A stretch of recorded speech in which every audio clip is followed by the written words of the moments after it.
Hello, it's Dr. Rhonda Johnson. Today is Monday, December 11th, 2023. So today I'm talking about frequent infections, what's causing them. Well, there was an interesting internet article published on December 7th. A writer for Time magazine interviewed lots of experts. Yes, before you comment, I know this is not a peer-reviewed article, and I will include the link. But you often hear that COVID-19 can impact our immune systems, making us more vulnerable to infection. Well, this article suggests that there's more to the story. Now, I'm going to summarize some of the points made in the article by the experts that were interviewed. Now, one point was that any infection, not just COVID-19, can change the immune system. And this expert was a chief infectious disease physician at UC San Diego Health. And this doctor noted that infection changes our B cells, which are the antibody-producing cells, and it changes our T cells, which clears out infection at the cellular level. Another point made by the experts is that there is not enough scientific evidence to suggest that COVID-19 itself is causing population-wide immune deficiency. And that was a professor of immunology at the University of Manchester in the UK. A third point is that SARS-CoV-2 infections, particularly severe ones, can trigger changes to the immune system, including reductions in the number and the performance of T cells, disruptions to the B cells, deficiency in dendritic cells, which regulate the immune response, and altered gene expression linked to increased inflammation.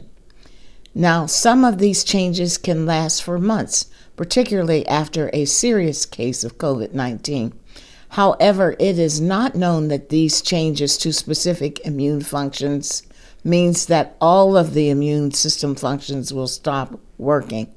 This is according to a professor of immunology at the Yale School of Medicine. Now, this University of Manchester in the UK professor has stated in this article that studies that have looked more long-term have shown that for most people, the immune system response bounces back to normal and will restore itself. So we'll see what happens. Again, we're only going into year 4 or 5 of this pandemic. Another scientist stated that there's always a chance that COVID-19 is causing immune changes that haven't shown up in the research yet.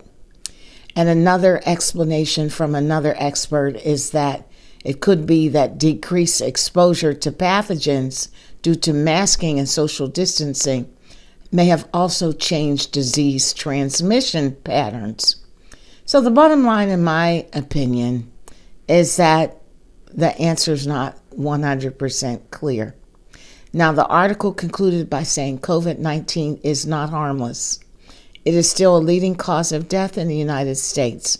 Long COVID remains a serious risk, and there's evidence that even mild infections can affect the heart, brain, and other organs, and that avoiding the SARS-CoV-2 virus is still the best way to protect your health. So that's my message today. I know that, some people are not going to agree with the source of this information, and they're not going to agree with the conclusions. But again, I say time and more research will make what is unclear, hopefully clear. Take care, folks. Be safe and be well.